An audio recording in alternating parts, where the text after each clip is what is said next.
if marketing is something that kind of gives you the EBGBs, don't worry, because it sparks fear into the hearts of most business owners. But right now, in particular for veterinary practices, many people are really feeling bruised under the pressure of CMA investigations, remedies, panorama, documentaries, an ever-growing cost of living crisis. So for a lot of people, even muttering the words marketing or growth can feel very, very dirty.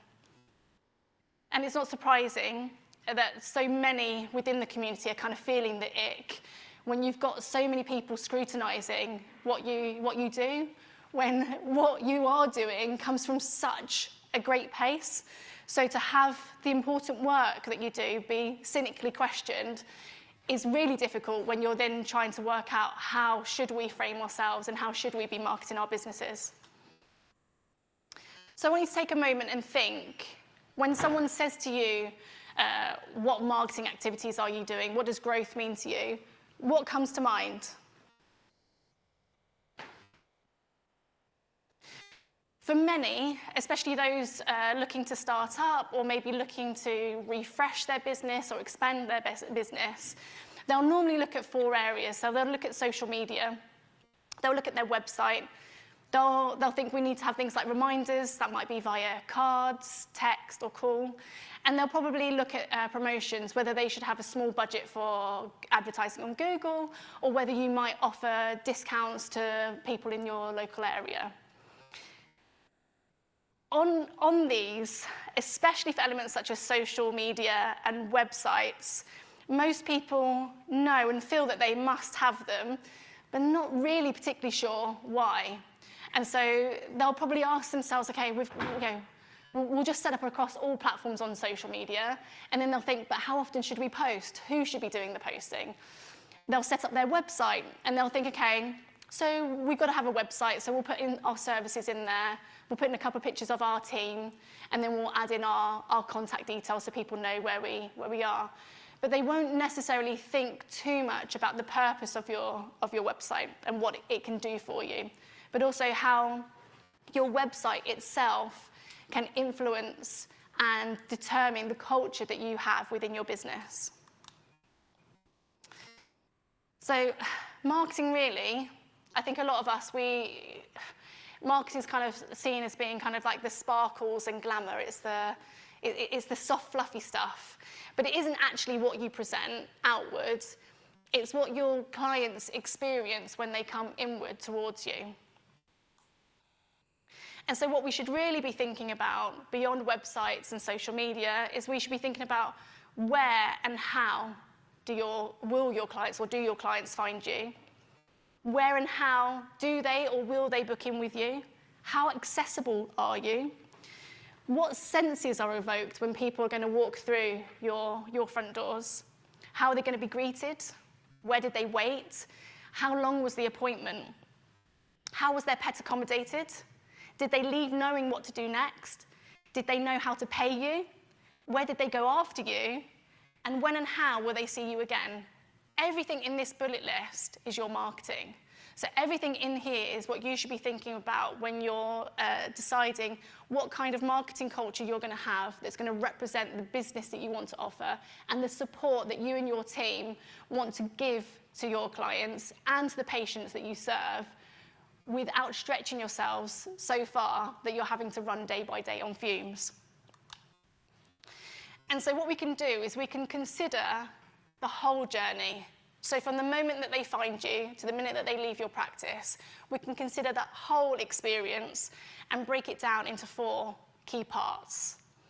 And within these 4 key parts, each stage, there are many activities and many nuances that you can look at that will help you and your team to further bond each client that comes into your practice. So the first stage is discovery and booking. And we spoke about websites before. So you've got your website. You've maybe registered your website with Google. So your business address comes up in Google. But have you thought about how you're going to build trust through your website? Have you thought about how people are going to come into your website and how from your website they're going to come into your bricks and mortar? And there's lots that we can look at around the website and the experience that it offers, and the way that you are bonding clients and making that client experience sticky before they've even come in through those doors, but also how we're alleviating the work that your team has got to do. So with the discovery and booking experience, you should be looking at the content on your website.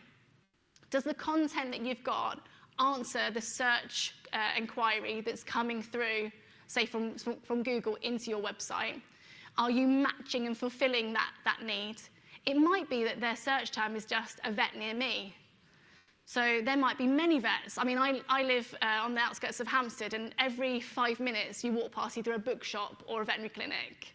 And so if someone writes vet near me, you get a big long list of vets that come up. What are you doing to make sure that organically you come up to the top of that list? And there's many things that you can do beyond registering yourself with Google as a business. You can look at your content that you've got, your blog posts that you've got, if you've got a blog section. And the other element is appointments. And so what kind of appointment booking process do you have on your website? Do you have a form that people fill out? Do you have an email contact that they've got to reach out to make a request? Or do you actually have a web widget and an online appointment booking system that's inside your website that people can book in directly into your schedule to book their appointment from the website? The second stage we can look at are things like arrival and waiting. And this is an element that I've spoken to Becky Mayer a lot from Inside Minds, and Becky's really dug into the psychology around marketing. And there's many elements that we forget about.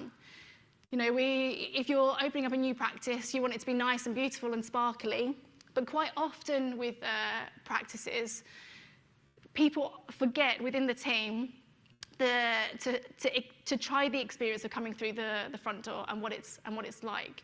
And so there's elements that you should be looking at, like the smell of your clinic. You know, does it smell like air freshener? Is the air freshener too strong? Joe, is it over-muting the smells? Could that in itself be quite an overwhelming experience? You know, or does it smell like coffee? Does it smell somewhere that feels like a safe space? Does it smell like urine?